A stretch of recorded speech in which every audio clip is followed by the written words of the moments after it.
Hello guys, welcome back to my channel.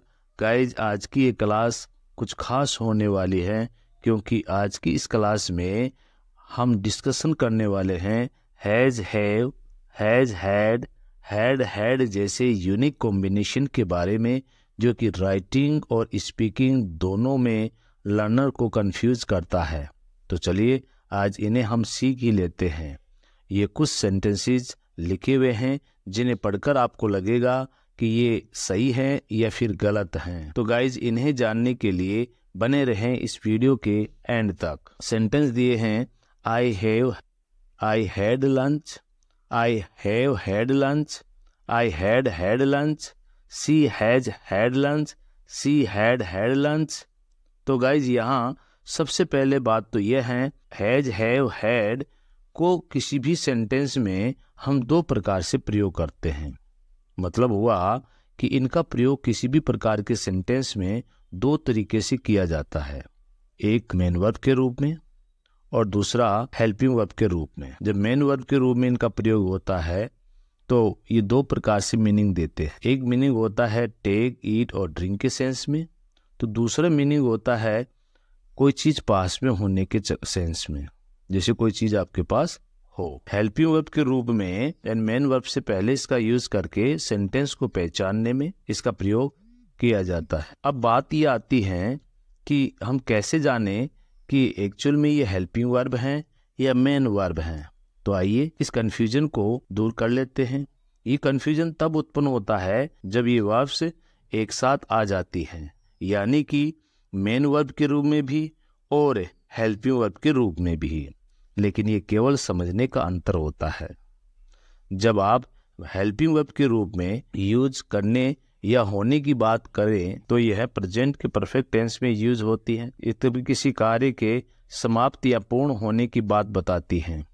तब इसका structure होता है सब्जेक्ट प्लस हैज या फिर हैव प्लस वर्ब की थर्ड फॉर्म और लास्ट में ऑब्जेक्ट। सब्जेक्ट अगर सिंगुलर हैं तो हम हैज का प्रयोग करते हैं और सब्जेक्ट यदि प्लुरल हैं तो हम हैव का प्रयोग करते हैं। जैसे हम एग्जांपल से देखें तो मोहन ने एक पेन खरीद लिया है।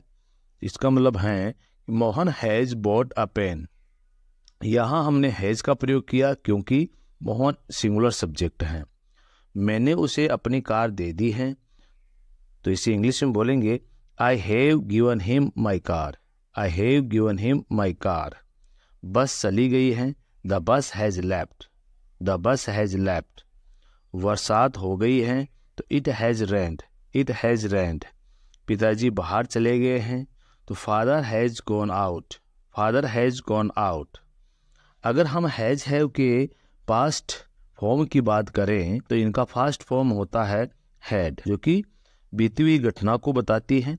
अगर हम इसके वर्ब फॉर्म की बात करें तो हैज हैव इसका प्रेजेंट फॉर्म होता है, हैड इसका फर्स्ट फॉर्म होता है, यानी वर्ब की सेकंड फॉर्म होती है, और हैड ही इस वर्ब की थर्ड फॉर्म होती है।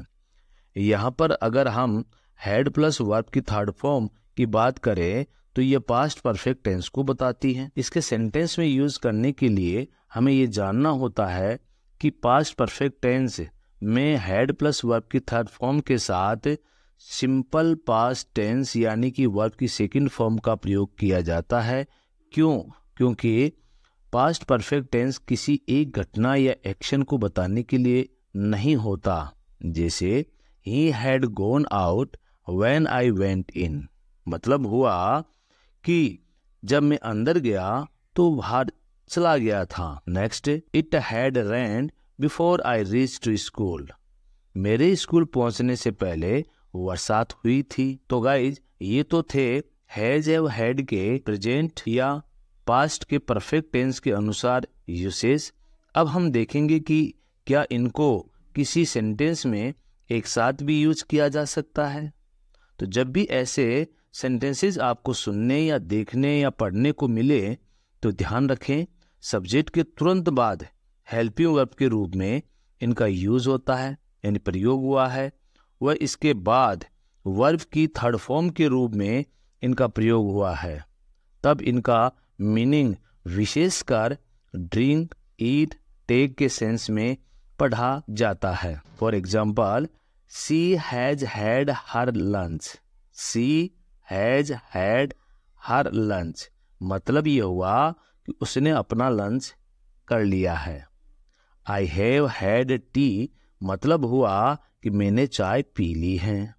They had had suffer before I had mine मतलब हुआ कि मेरे से पहले उन्होंने रात्रि भोजन कर लिया था। अब यहाँ थोड़ा कन्फ्यूजन ये होगा कि मैंने यहाँ दे के बाद में हैड लिखा और फिर आई के बाद में फिर हैड लिखा, तो यहाँ हैड का जो प्रयोग हुआ है वो टेक के सेंस में हुआ है, ईट के सेंस में हुआ है। एक तरफ परफेक्ट टेंस को बताता है तो दूसरी तरफ वर्ब की सेकंड फॉर्म के रूप में ये पास्ट सिंपल टेंस को बताता है।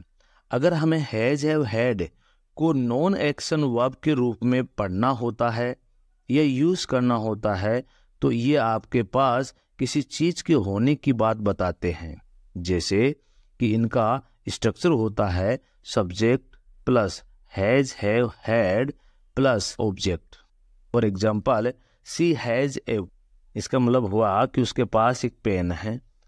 शी हैड ए डॉग मतलब हुआ कि उसके पास एक कुत्ता था। दे हैड 2 डॉग्स मतलब हुआ कि उनके पास 2 कुत्ते थे।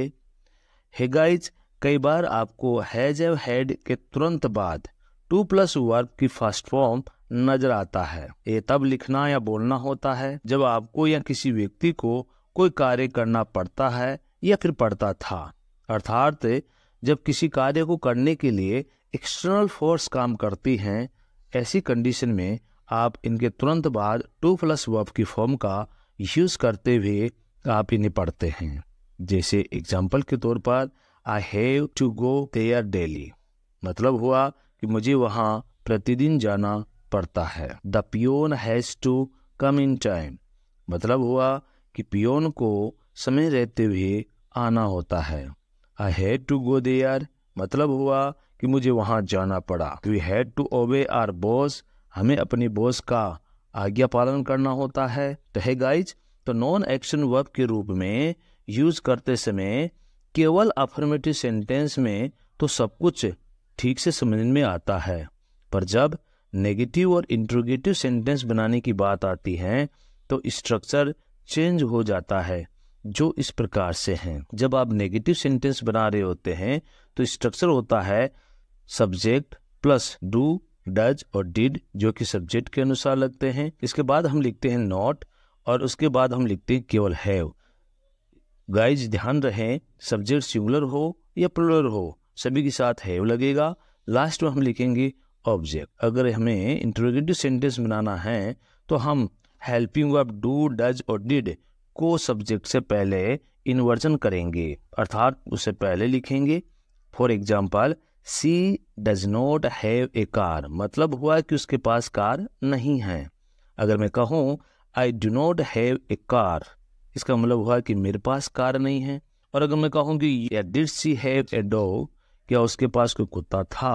तो गाइज इस प्रकार से आपने जाना कि टेक के सेंस में हैव का यूज कैसे करते हैं और इनके एक साथ कॉम्बिनेशन के रूप में किस प्रकार से प्रयोग किया जाता है। जैसे I take my breakfast at 9 AM इसी बात को आप लिख सकते हैं I have my breakfast at 9 AM। तो गाइज आई होप ये वीडियो आपको पसंद आया होगा। तो मिलते हैं नेक्स्ट एक ऐसे ही नए सेशन के साथ। Till then take care, have fun, thanks for watching.